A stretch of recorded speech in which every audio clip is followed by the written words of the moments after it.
Les choses ont encore mal tourné ce lundi 12 avril 2021 lors de la double convocation de la plénière par d'une part le président de l'Assemblée provinciale, l'honorable Loulou Kitenge Joseph, et d'autre part le rapporteur de cet organe délibérant en province, l'honorable Kimpu Awel Cyril.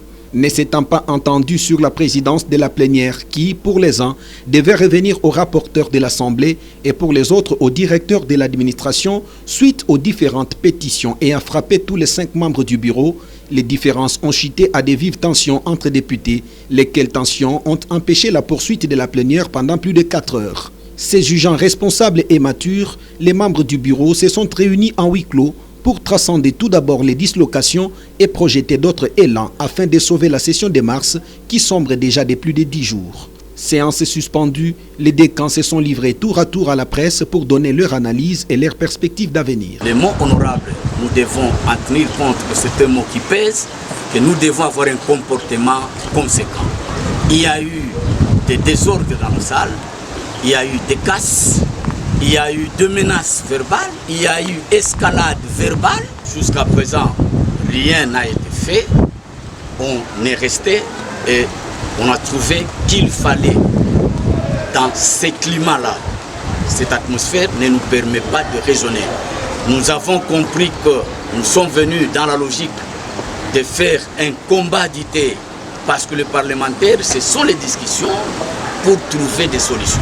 Nous sommes intellectuels, je crois que nous devons mettre de côté la barbarie et quand on arrive ici, je crois qu'on doit raisonner pour trouver solution. C'est ainsi que le bureau a trouvé que nous ne devons pas continuer dans cet élan.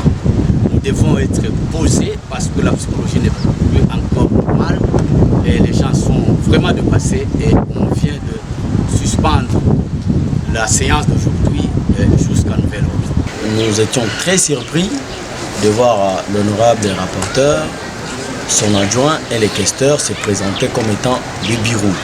Alors tous savions que c'est l'EDA qui allait présider et installer les bureaux d'âge.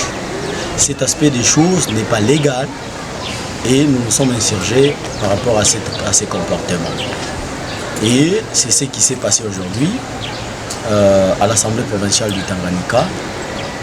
Tout ce que nous demandons pour le moment, c'est que tous les 5 membres du bureau, ils sont sous pétition et que pour le moment, c'est l'EDA qui doit prendre son pouvoir et installer les bureaux d'âge qui doit traiter les 5 pétitions et évoluer avec les activités de l'Assemblée provinciale.